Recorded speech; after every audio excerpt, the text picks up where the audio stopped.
Are you ready for a month-long excursion into the creative minds of some amazing independent authors? Well, you are in luck. Hi, I'm Garrett K. Jones, and this is the month-long Author Awareness August. Let's kick it off.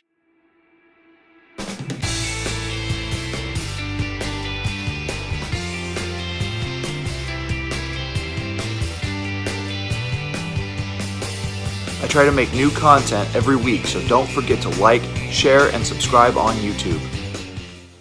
Happy August! Before I get into the first of the 5 awesome interviews, I want to share with you briefly about where I'm at on the writing of Book 5.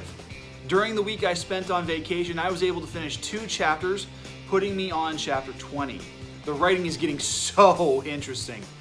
I don't want to give anything away, but personally I think this is going to be the best volume in the series.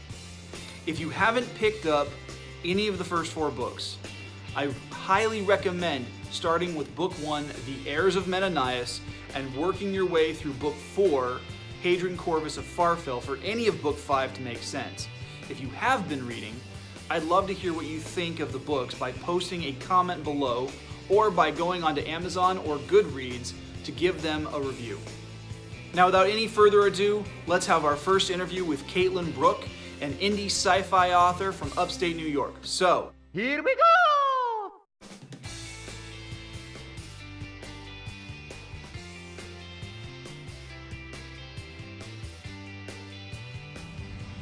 Hey Caytlyn, what kind of genres do you write, and what are your current projects? Hey Garrett, so Caytlyn Brooke here, hi. So I love the genres of dark fantasy, thriller, horror, and sci-fi. Anything that's a little on the darker side, that's where I tend to lie. In the 2 books that I have, the first one is Dark Flowers, and this is a horror, dark fantasy thriller. And it's about 2 friends who stumble into a fairy realm while they're escaping an orphanage. And everything's beautiful at first. They think this sparkling silver world could be a new home for them, and what little girl doesn't like to find fairies in the woods? But they don't know that they're actually being hunted and have been herded by the fairies into the realm. Secrets start to come out, and now it's up to them to try to save themselves. And then my second one, my newest one, is called Wired. It's a sci-fi set in 2031, and technology has become the new drug. So basically it's about Maggie, who tries this new technology called the Vertex H2, and she quickly becomes a fan. She starts choosing to spend all of her time in virtual reality rather than reality, and kind of the addiction that leads to that and how her world around her crumbles. So it's definitely very relevant to today's society. What prompted you to become a writer? So basically what inspired me to become a writer, I love storytelling. I love fairy tales. But like I said before, I like the Grimm brothers. They were really inspiring to me. I loved Disney, but I love finding out the gritty underlayer of how those stories became what they are and kind of their backstory. I've wanted to be a writer since I was in 3rd grade. We had an assignment from a creative writer who came in, and she actually loved what I wrote. It was about finding a treasure map, and I just remember her looking at me and looking at my story and saying, "You're gonna be a writer." And from that day on, I'm like, okay, I'm doing it. That's all I wanted to do. So I'm so excited that it's actually happening. What influences your writing? To get kind of in the darker mood, I love listening to Evanescence, Billie Eilish, Florence and the Machine. Those are some of the musicians who I absolutely connect with, and I just love their darker messages and their styles, and they have that little bit of humor in there too. It just kind of you're deep into the song, and then they just kind of pull you back out, and they give you a little bit of their personality. So that's what I try to do with my writing as well. I'm not really big into scary movies, which is ironic because I write horror, but actually watching it, I'm terrified. But I have taken little bits here and there. So, but mainly it's music for me that inspires. Are you a traditionally published author, or are you self-published? So basically I pretty much went through every avenue, I guess, trying to become and reach the point where I am. At first I just self-published. When CreateSpace was still around, I went through CreateSpace. You know, they did a great job, but I couldn't afford an editor and I had absolutely no money for marketing. I was, you know, straight out of high school when I did my self-publish, so no funds at all, and it did not go anywhere, and the book was not very good because it wasn't edited. It was just, I thought I knew my grammar pretty well and I was wrong. Get an editor.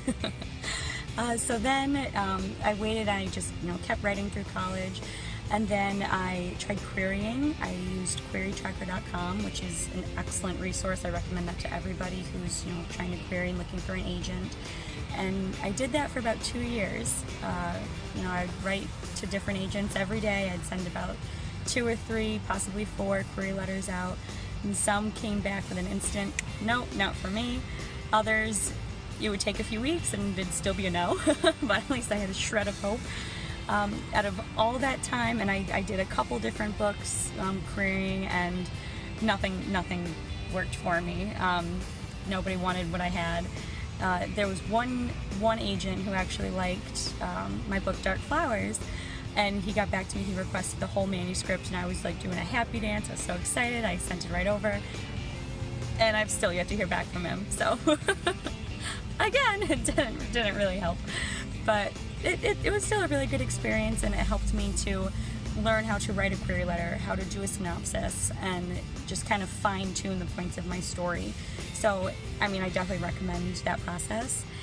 Then I went to an indie publisher. They were called Blue Harvest Creative. Now I'm actually a traditional author with them, and it's incredible because they do a lot of the marketing for me. They do the whole creation of the book, the cover design with my input, interior layout. They kind of like orchestrate some signings for me, and they're behind me 110% on that. And it's just amazing because I don't have to pay for editing, I don't have to pay for the book creation. I can just submit my stuff and they give me the finished product. So it is incredible. I do have to, you know, split my royalties, you know, 50-50 with them whenever I do like book signings through Barnes & Noble or something that they would orchestrate. But if I just buy the books myself, you know, which I get a discounted rate, I don't have to split anything.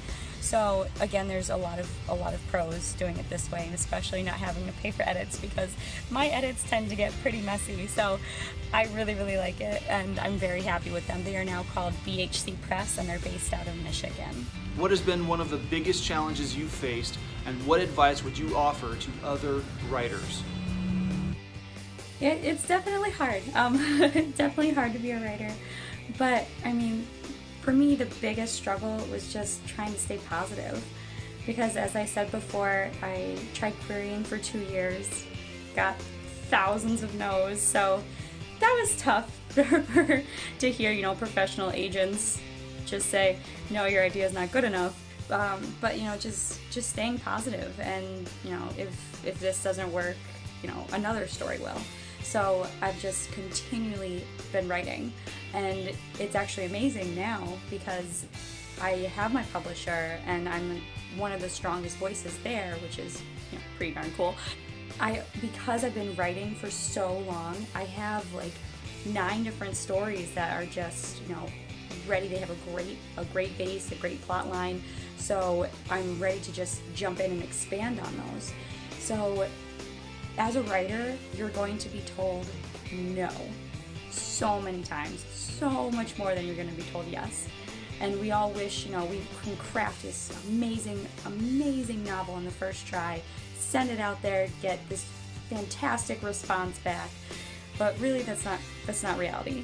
And you just have to be grounded and realize, you know, not everyone's going to like your work. You know, even now, like, you know, my books have won multiple awards, and I still get, you know, 2-star reviews, 1-star review, and I'm just like, you gotta roll with it. You just gotta, you know, stay positive. That's the biggest thing, because your positivity, what you put out into the world, it's gonna come back to you. And I've found that just in myself, and, you know, just being happy and talking to other people and learning from other people. You make all these connections, And from that, once you have that great solid base for your book, it's endless, the possibilities for you. So just keep smiling. A huge thank you goes out to Caytlyn Brooke for participating in this first interview for Author Awareness August. If you're interested in checking out Caytlyn's work, you can find her at your local Barnes & Noble as well as on Amazon.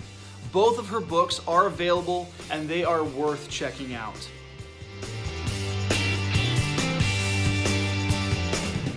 Next week, Author Awareness August continues, and I'll have martial artist and writer Lewis Martin talking about his book, True Believers, a discussion about his experiences in martial arts and the myths that tend to draw in practitioners. Thanks for watching. If you enjoyed this video, please leave a like and a comment below, and check out the playlist for more author interviews. If you're interested in sponsoring more videos like this, you can support me on Patreon by clicking the link in the description below. There are 3 support tiers to choose from, ranging from $1 per month to $5 per month. Each tier provides 24 hours early access to the vlogs, plus other sweet perks. Follow me on Instagram and Twitter, and don't forget to subscribe to GKJ Publishing and the Vlog of the 5 Kingdoms by clicking on the button to my right. Have a great weekend.